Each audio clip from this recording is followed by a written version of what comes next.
Assalamu alaikum and welcome back everyone to another episode of Safir TV's series on Hajj, a journey of a lifetime. My name is Ali Hassan and I'm joined by our Hajj expert, Sheikh Ayoub. Assalamu alaikum, Sheikh. How are you? Wa alaikum salam wa rahmatullah. Fine, thank you. How are you tonight? Alhamdulillah, I'm good. And how are you? I'm doing very well, thank you. Mashallah. Ready to learn. And I hope you're ready to teach, as you always are. Inshallah. Because this particular episode, and I alluded to this in the previous one, is about ability, right? How does one even define that? You're obviously going to give us more detail about it. I think it's bullet points. We need to look into this as a larger category and then define it and trickle it down, right? So you touched on it. You spoke about physical ability. You spoke about financial ability. Could I start off with a question if you don't mind? Please. I have recently bought a house. Okay, so obviously I have a mortgage. And do I have to go to Hajj? Am I allowed to go to Hajj? Do I meet that condition?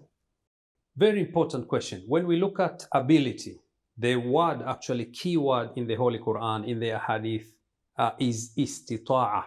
Istita'a, ability. So sure, we're talking about physical ability like what we discussed in our previous episode. Now we are talking about financial ability. Now, here is where now, remember when you asked the question, can we follow a jurist, a mujtahid, a marja? Yes. So here, this episode will make it very clear why we say yes. Okay. Because when we talk about ability, the scenario which you have given is very good, it's very practical. Many people, especially in the Western world, they buy a house in a mortgage way. Sure. What does it mean? Maybe for the people who live in Africa and some parts of Asia, they may not understand this particular concept. Sure. I know, for example, in Africa, someone wants a house, he says, I have built my own house. Ooh. Here, we don't do it. Here, I mean, UK, America, yeah, maybe America. Unless you have a lot of money. Indeed. Yeah. So mortgage, you have taken a loan for you to buy that house and you still pay the house every month. Sure. Now, time for Hajj comes. You work, you earn some money, but at the same time, there's a loan which you have to pay every month for you to cover for where you live in this particular house. Yes. Do you have ability or not? So now the issue here is, especially if we look at the opinion of the great Marja, who is Sayyid Sistani, may Allah prolong his life and keep him safe, inshallah. Inshallah. He says we need to look at few things. Number one, are the lenders, people who have given you money for you to buy this particular place where you live in, are they happy? Have you signed a document where they have said, you cannot go to perform Hajj until you clear our debt, then you can go? Okay. So if the answer is no, and normally they don't do that. Right. You pay every month. You earn, you pay. You can go Hajj and come back and continue to pay this debt. You are okay. Okay. If you take a loan, let's say from a company, and they say, okay, this is for you to buy this particular house, but you are not allowed to go anywhere for Hajj, for whatever, until you clear the money which you have taken. Right. Then even if you have extra money, so long as you have not cleared the loan, you cannot go for Hajj. Qibla, I'm sorry, I'm going to break that down a little bit more, okay? So I want a mortgage, right? Pay a monthly fee towards that mortgage, and I save a little bit on top at the end of the month. Let's say going to Hajj costs about 4,000, 5,000 pounds. Is that more accurate these days? Is that the rate that, let's say 5,000 pounds. So over a period of time, I don't know how long it would take, but I saved up 5,000 pounds. Yes. So would I need to, first of all, save up to the price to go, or can I also take on another loan maybe? Or I may be really mixing things up here. Sure. What would be the ideal case scenario? So let's say I save over a few period of years even, 5,000 pounds, now I have enough, now I can go. My mortgage is still not paid off because it's like a 33-year mortgage. In that scenario, would I meet that criteria to go to Hajj and have it accepted, as long as I follow the rules? Sure. Again, here we need to look at few things. Number one, you are not supposed to take loan for you to go for Hajj. Okay. I like the statement, you have saved the money. Sure. So you have saved the money, and this money, let us call it clean. No one who is after you. Right. So whatever the savings you have saved, and the people who have given you this house for mortgage, they don't have any issue so long as you pay every month, you can go for Hajj. Okay. So that would be the ideal case scenario. Indeed. Okay. And maybe many people in the Western world, this is their scenario. What if I wanted to buy a car? And I want to buy a nice car, which means I don't have enough money to buy the car, so I need another loan to buy that car. Would it be haram for me to, where I should be saving for Hajj because, I am getting older, I should probably go, but I also want a car. I actually genuinely don't have a car right now. So I am actually thinking of buying a car because of the whole COVID thing, like I'm working from home and all that stuff. But anyway, it's actually what's happening these days. A lot of people are working from home. Sure. So I obviously know I do need to buy a car. Am I allowed to? Should I? Or should I just continue to save up for Hajj? What would be, I know it's every personal circumstance, but what would be the right thing to do? Islam doesn't shun upon you getting a nice vehicle by the means of a loan, for example. What do you take on that? Yeah, again, when we talk about a practical issue like that, do you need the car? Yes, I need. Oh, it is essential for me and my family. Yeah. I need this car. You want to take loan, let's say these days they call it finance. Yes. You have to pay every month. Correct. A certain amount of money for you to have that car. Again, the same scenario which we have spoken for mortgage will come here. The people who you have taken the car from them and you pay every month, are they happy for you to go? Did you sign a contract where they said you can't go to perform this particular pilgrimage or Hajj, whatever you call it, until you pay, you clear our money? If there's nothing like that, they say, okay, every month you can pay us the money which we want. They just want their money. It's fine. You can go. You have saved the money for Hajj. You can go for Hajj. You have istita'a. You have financial ability here. Okay. So when we talk about loan, it means that whether it is mortgage, whether it is finance for car, or you have taken someone's money. Now you have saved a certain amount of money. You have an amount of money which may make you to go for Hajj. Yeah. But at the same time, there is someone who is waiting for you to pay back his money. This individual who needs his money, you have to communicate with him. Okay. I have your money. I want to go for Hajj. He says, no, I need my money now. Oh, wow. So let's say you have saved 5,000, which was enough for you to go for Hajj. Sure. But you have taken 1,000 from him. You have to pay back 1,000 in order for you to go Hajj. Sure. Now, when you pay 1,000, you remain with 4,000, which is not enough, let's say, for Hajj. You don't have that ability, financial ability. Absolutely. Hajj upon you is not obligatory. Obligatory at that time. Yes. That's clear cut. Thank you for that. Could you tell me a little bit more about this? Having time capacity. So be able to actually perform Hajj in time. What is that all about? That's also a part of ability, I believe. Yes, ability and also a condition. In our first previous episode, sure. When we were mentioning the condition, we need to mention this here now. Sure.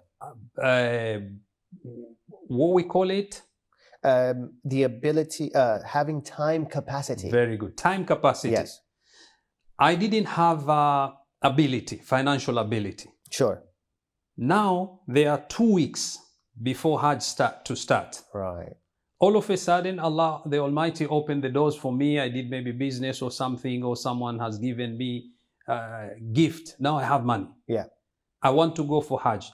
But the time which I have from now until Hajj to be performed is not enough. Right. Here I have ability financial, but I don't have time. I get that. So I can't go. That's actually quite clear cut. I thought that would have been a more difficult question to answer. So yeah, for example, I had some investments maybe, for example, and I made good money, cryptocurrency, Bitcoin, whatever. I could sell a Bitcoin and that's more than enough money to go on to Hajj. But the time, there's no time to go to get everything prepared and ready to go. Is that pretty much the gist of it? Oh, yes, indeed. Okay. And that is a very important part of the Hajj trip in order for us to remember. Sure. Also, there is one thing. For example, you can go for Hajj, But you have another thing which may make you to be wherever you are supposed to be for certain issues. Could be, let's say, things to do with legal issues and so on and so forth. Okay. You look at the time which you can go for Hajj and then come back, you will not be able to meet performance of Hajj and where you are supposed to be at that particular time. Sure. Here you don't have time. We literally don't have time. You don't have time. So if you don't have time, you can't go for Hajj. Okay. You need to prepare for time. You want to go for Hajj, you need to prepare for your passport. You need to prepare for whatever your requirements. For example, nowadays, you have to be vaccinated if they are going to allow people. Right. Now, the time for you to get the vaccine and the time for you to travel, if they don't tell you, you can't go. Absolutely. You don't have time. So time is very important. You could get the first dose, but the second dose takes weeks and weeks to get. Yeah. Absolutely. What about this? So let's say you are able to afford to go, just about, but when you come back from Hajj, you no longer can live the same lifestyle. You have to now maybe, you're in a worse position than you were. And this is because you decided to use a portion of the money you had to go to Hajj. Is that allowed? Is that part of conditions? Is that part of ability? We need to look at it from this angle, and that is, before you go for Hajj, let's say you are a family man. Sure. You need to make sure you leave enough for your family. Of course. You can't go Hajj and then you tell people, okay, you look after my family, I'm going to perform Hajj. That is un-Islamic for you to do that. So you need to make sure when we talk about ability, you don't just go for ticket, hotels, and wherever I'm going to stay. When I come back, you don't have even to pay your mortgage, yes, to repay your loans. Yeah, you may be stuck. Yeah. You will be counted as you don't have the financial ability. You have to wait until when everything is okay. So the Hajj that you actually performed, that wouldn't be counted as your obligatory Hajj, would it? No. Like you actually did that because you weren't supposed to. Sure. So that wouldn't be counting as an obligatory Hajj. Later in life, you would need to go back and redo it. Am I correct? Because yes, there are some. I'm getting it. I'm actually getting this. Yes, oh, fantastic. Here's another one for you. So on the topic of loans, student loan. That's a common thing here in this country. So if you have a student loan, are you allowed to go? Should you wait to pay it off completely, which could take a very long time? Yeah. Student loan, no. Okay. Because you don't have ability. Okay. You have a loan, and the loan will require you to pay that loan. Let's say once you finish your studies, you start working, you start earning, and then you can pay the whatever you have taken. Again, if there are conditions or the condition do not stipulate that once you want to go for Hajj, if you have student loan, you cannot go until you clear the loan which you have taken. Are you working? Yes, you're working. Are you able to pay monthly some certain amount of money and in order for you to go and come back and continue? Here in this scenario, yes. But if you just have a loan, I repeat again, you have this student loan and they want their money before you go for Hajj and they said you cannot, then of course no. But in a real situation, they don't put those conditions. Absolutely. So you're good to go. We spoke about loans about students. Let's talk about actual employees of a company, right? There's obviously quite a few of you guys out there. What if you're not able to take annual leave? You're not able to book off, your manager, the head of your team is not allowing that to take place. Well, could you be potentially exempt? Or do you need to do something more extreme to get those days off? Pull in a sickie, for example. No. You shouldn't do that. And by the way, there is an ayah in the Holy Quran which says, La yukallifu Allahu nafsan illa wus'aha. Allah will not put a burden on you until if you can. You cannot be given a burden to carry which you cannot carry it. Okay. So what I mean here is that why should you put yourself in a problem where you want, for example, to go out of your way and in order for you to perform your Hajj, and then you put yourself in danger. When you come back, maybe you may lose that job. But on the akhlaqi side as well, on the ethical way, is it right for you as a Muslim?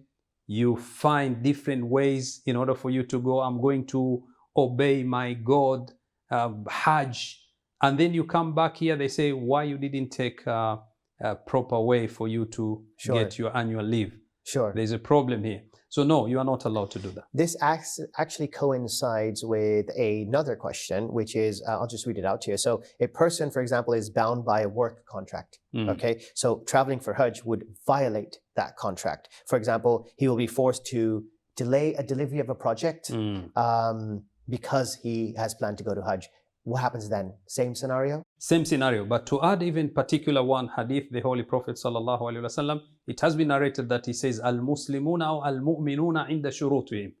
Believers have to be bound by their conditions they put. So you took a project and you said you would deliver it within a certain period of a time. And you want to take days off for you to go for Hajj, you have to agree again. If they say no, Hajj is not wajib upon you. Okay, and this would probably be the same as a student who is going through an academic year, and the studies of this individual would be affected. Yes. Perhaps he would lose a year or something because of exams and what have you. So does that also count? Are they exempt? Yes, unless if the college, the university approve it. Unless the university approves. Yeah. Thank you so much. We've run out of time. I knew this was going to be really fast. This was going to go really fast because there's so much to talk about, but you've really helped answer some of my burning questions that I had. Thank you. I hope that was beneficial for you guys as well. Thank you for tuning in. Do look out for our other episodes on this special series of Hajj. Until next time, take care. Assalamu alaikum.